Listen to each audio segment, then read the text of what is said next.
इस कार्यक्रम के पुण्यार्चक हैं श्री विजय कुमार जैन, श्रीमती कनकमाला, श्री अजय कुमार, श्रीमती प्रतिभा, श्री अभिषेक, श्रीमती छाया, कोशिन चेचनी सेठ परिवार, फर्म अजय सैनिटरी, समय पेंट्स, घाटोल, जिला बांसवाड़ा, राजस्थान। श्री हरीश चंद्र मनोहर लाल, श्रीमती चंदा, श्री जय कुमार, श्रीमती सलोनी, जिम्मी, फर्म तलाटी वस्त्र भंडार, घाटोल, जिला बांसवाड़ा, राजस्थान। श्री हीरा लाल जोदावत, श्री राजमल जोदावत, श्रीमती टीना झलक, रूबल, फर्म जोदावत हौजरी, घाटोल, जिला बांसवाड़ा, राजस्थान।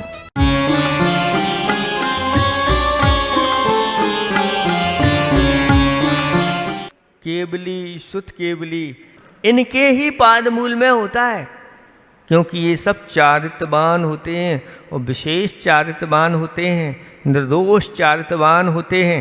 इसलिए इनके पादमूल में इनकी विशुद्धि होती है। कोई भी आप सोचें कि धनवान के पादमूल में चले जाएं और ऐसी विशुद्धि बढ़ जाए, तो 3 काल में विशुद्धि वह बढ़ने वाली नहीं। यही निमित्त का प्रभाव है। चक्रवर्ती के पास कितना वैभव है, ऐसे वैभववान के पास जाकर तो लोगों की विशुद्धि बढ़ना थी। कहते हैं नहीं होती। पादमूल चाहिए तो ऐसे ही चारित्रवानों का पादमूल चाहिए, तब जाकर के ऐसी होती है। और होते हैं। आप बड़े से बड़े धनवान के यहाँ भी भोजन कराओगे तो कोई वहाँ पर चमत्कार नहीं होते। और एक मुनिराज चतुर्थ काल हो और दाता और पात्र ऐसे दोनों विशेष हो जाएं, तो वहाँ पर पंच आश्चर्य होने लग जाते हैं। ऐसी इस चारित्र की महिमा है। इसलिए चारित्रवान पूज्य होता है, उसकी पूजा निरंतर करना चाहिए, जिसके माध्यम से अपने पाप भी धुल जाते हैं। ऐसा तो वह पूज्या सद्वित्ता। अब यहाँ पर कहा जा रहा है कि कम आधनम आचक्षते, यानी निर्धन किसको कहा जाता है? चारित्रवान ही सबसे बड़े धनी हुआ करते हैं। तो निर्धन कौन है? आप लोग निर्धन नहीं। यहाँ पर ऐसा कहा जा रहा है चलित वृत्तम, जो अपने चारित्र से चलायमान हो गए हैं और जिन्होंने अपने चारित्र का त्याग कर दिया है, ऐसे लोग कौन कहलाते हैं? निर्धन। इनसे बड़े निर्धन और कोई नहीं, कि जिन्हें सबसे बड़ी संपदा मिली थी, ऐसे रत्नत्रय की संपदा मिली थी। ऐसे ये 3 रत्न हैं कि इन 3 रत्नों को दुनिया की सारी दौलत भी खरीद नहीं सकती। ऐसे ये रत्न होते हैं। और ऐसे रत्नों को जो छोड़ देता है, ऐसे रत्नों से जो चलायमान हो जाता है, वह व्यक्ति निर्धन है। ऐसा कहा है वित्तम ही नष्टम किंचित न नष्टम। अगर हमारा धन नष्ट हो गया है तो कहते हैं कुछ नष्ट नहीं हुआ। स्वास्थ्यम ही नष्टम किंचित विनष्टम। अगर स्वास्थ्य नष्ट हो गया है तो कुछ नष्ट हुआ है, सब कुछ। और वृत्तम ही नष्टम सर्वम विनष्टम।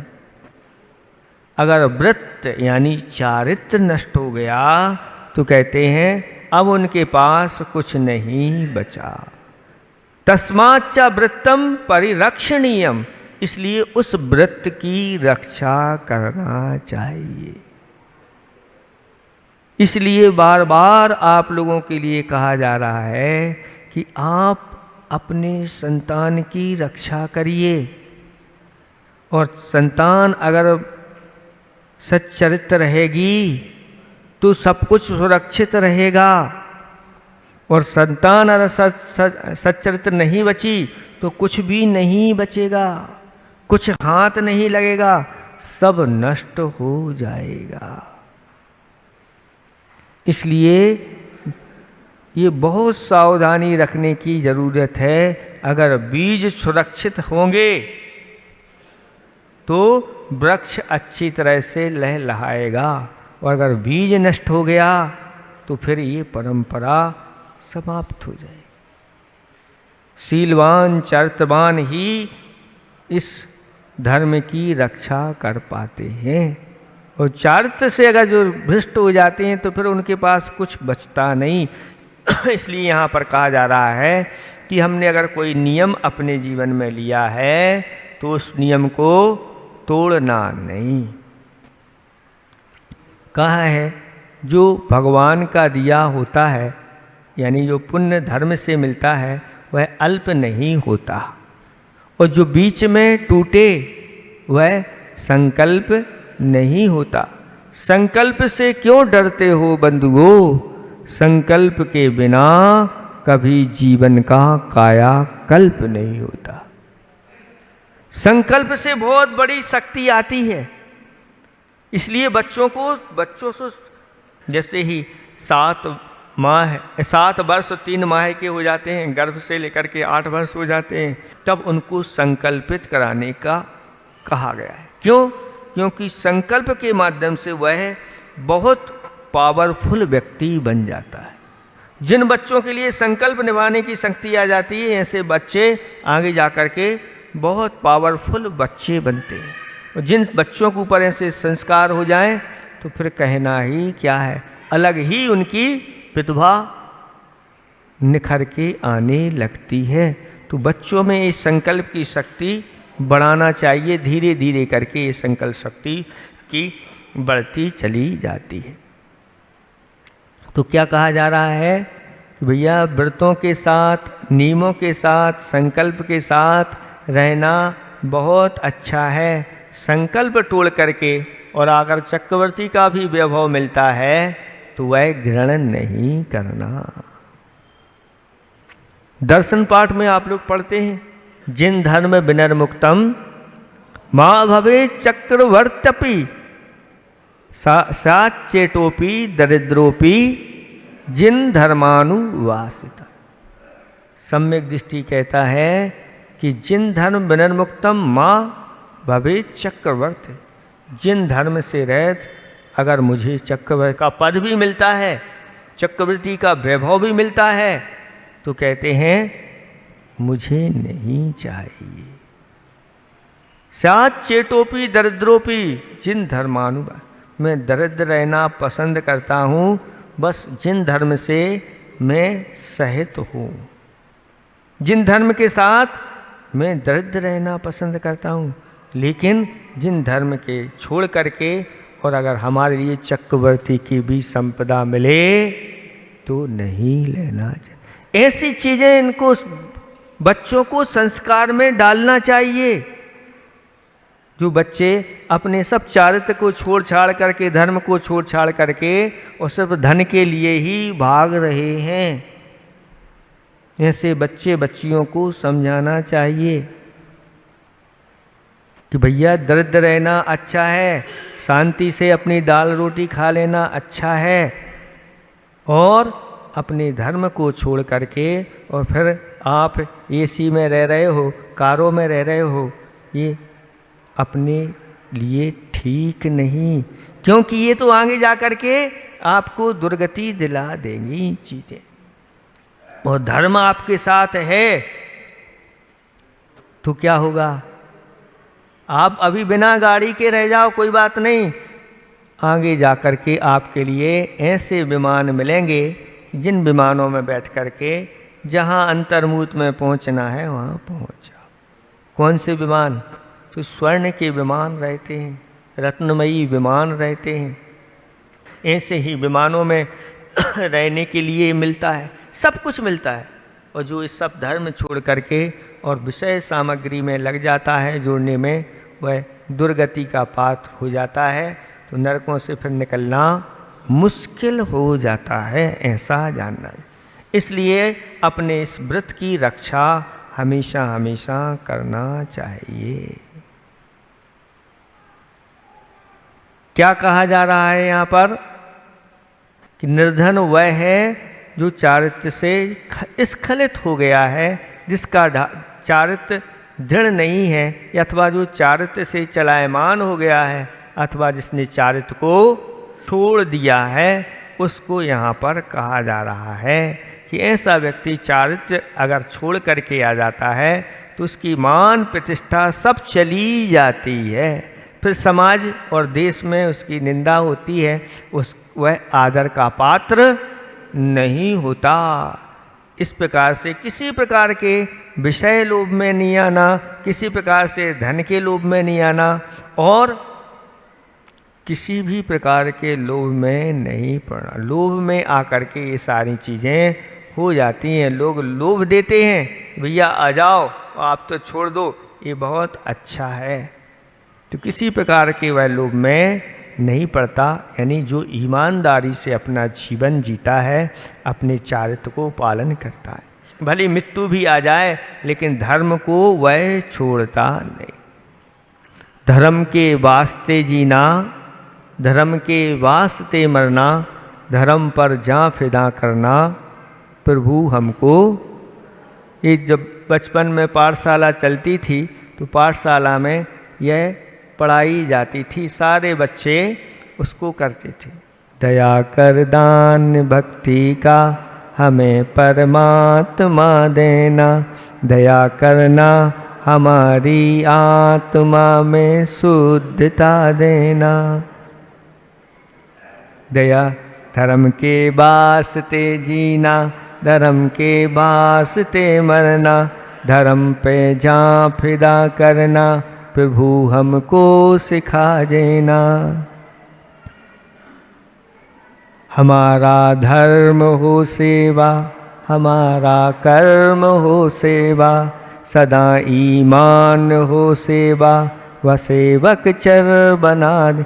ऐसी ये बहुत अंदर से पावर बढ़ाने वाली ये प्रार्थनाएं होती थी।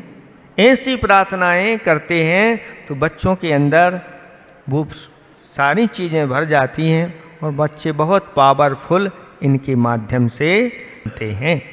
केन जितम जगत एतत्, एतत् यानी इस जगत यानी जगत को, केन जितम किन के द्वारा जीता गया। इस जगत को किसके द्वारा जीता गया?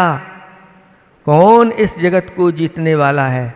तो उत्तर दिया जा रहा है सत्य तितिक्षावता पुंसा। जो सत्यवान पुरुष हैं इनके द्वारा जगत जीत लिया जाता है। यानी सत्य की रक्षा के लिए वह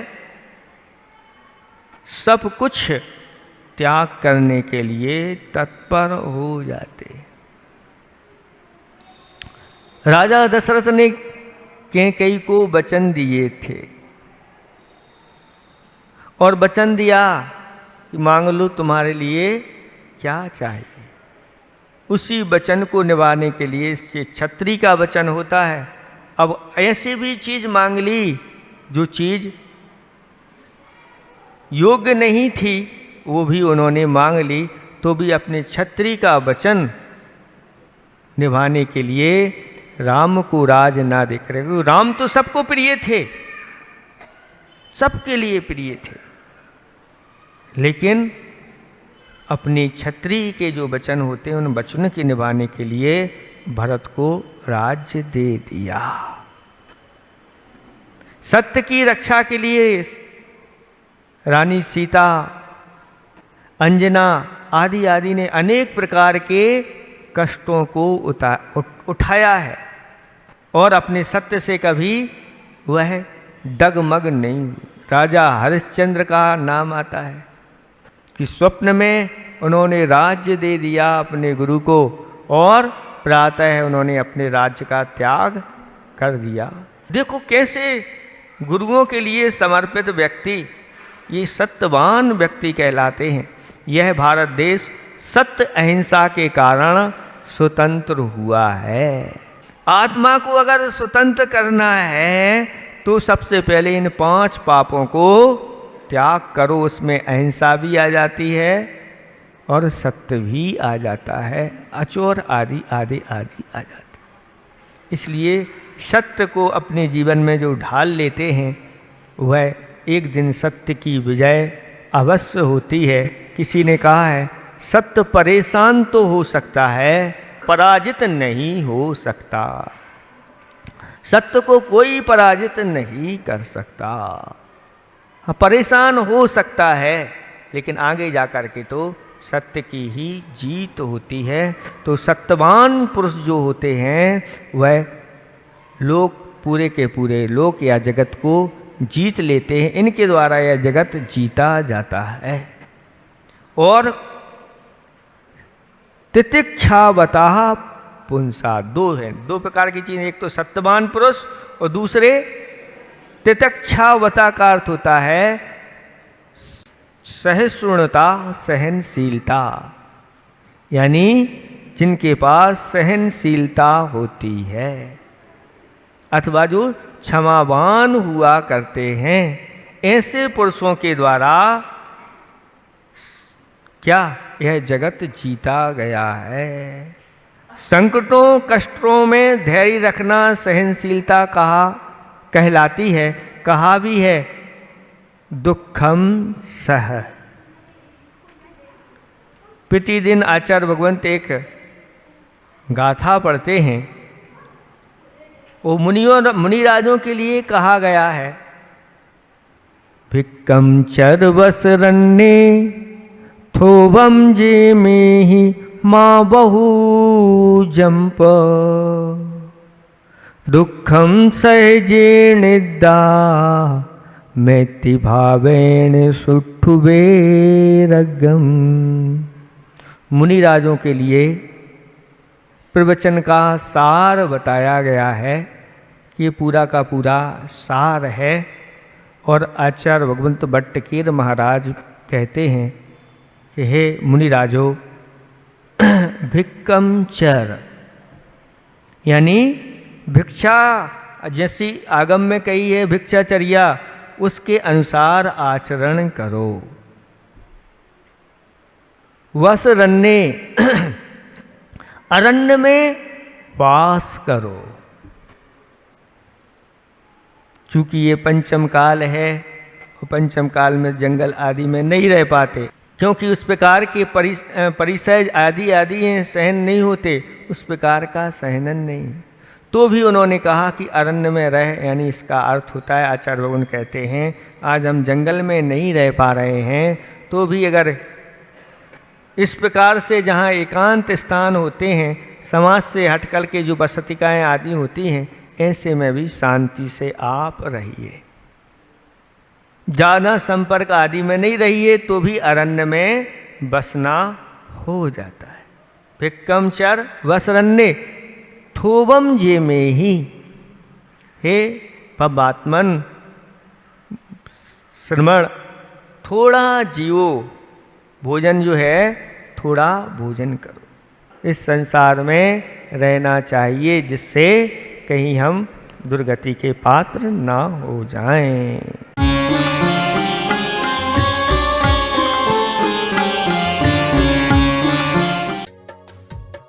इस कार्यक्रम के पुण्यार्चक थे श्री विजय कुमार जैन, श्रीमती कनकमाला, श्री अजय कुमार, श्रीमती प्रतिभा, श्री अभिषेक, श्रीमती छाया, कोशिन चेचनी सेठ परिवार, फर्म अजय सैनिटरी, समय पेंट्स, घाटोल, जिला बांसवाड़ा, राजस्थान।